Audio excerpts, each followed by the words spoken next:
Greek tradition gives us Deucalion and Pyrrha. In Ovid's Metamorphoses, Jupiter sends a flood, and the surviving pair eventually repopulate the earth in a strange, symbolic way. They throw the bones of their mother behind them, stones from Mother Earth, which become people. The story is not only about escape, it imagines humanity being remade from the landscape itself. Survival becomes transformation. Fire destroys by consuming. Water is different. It erases borders. It makes roads, homes, graves, and kingdoms vanish under one flat surface. For a farming society beside a river, water can be a gift in one season and a threat in the next. So flood myths are rarely only about fear. They are about the unbearable possibility that the systems people depend on, weather, rulers, moral rules, even the ground itself, can stop feeling stable.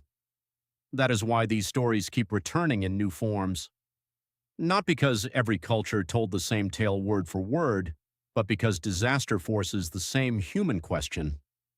After loss, what do we choose to carry forward?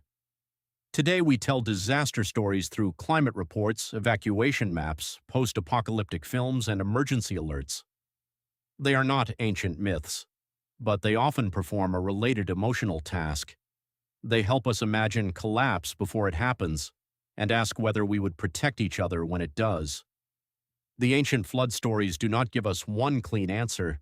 They leave us with boats built for different worlds. One preserves a family, another preserves a moral order, another imagines humanity beginning again from stone. Maybe that is why the stories endure. They do not simply say, the world ended. They ask, what is worth saving when it does? If you want another story that changed as it traveled through time, watch next. Medusa was never just a monster. The familiar account arrives much later in the Roman poet Ovid's Metamorphoses. Ovid describes Medusa as once beautiful, especially admired for her hair.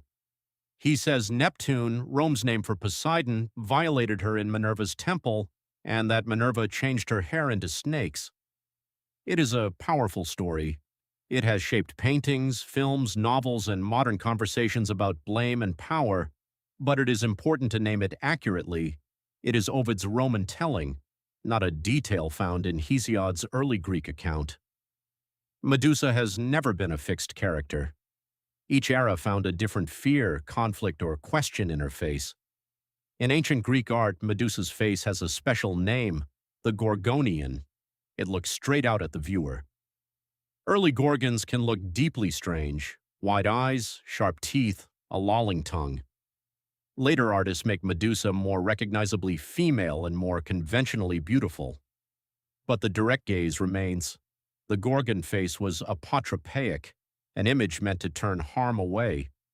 It appeared on roof tiles, vessels, armor, and Athena's aegis.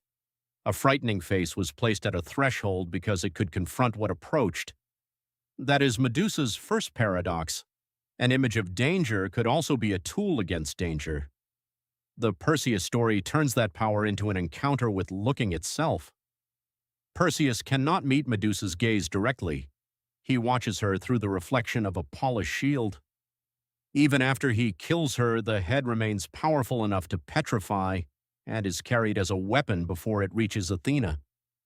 Today, Medusa is often read as a symbol of female rage, survival, violated trust, or the punishment of a woman for someone else's violence. Those readings can be meaningful, but they are modern readings, not a single ancient verdict. Medusa was never just a monster in a hero's way. Her face guarded doors, armor, and temples. The next time you see it, do not only ask who she turned to stone, ask why people wanted that face watching back. For another ancient story about survival and what people choose to save, watch why every culture created a flood myth.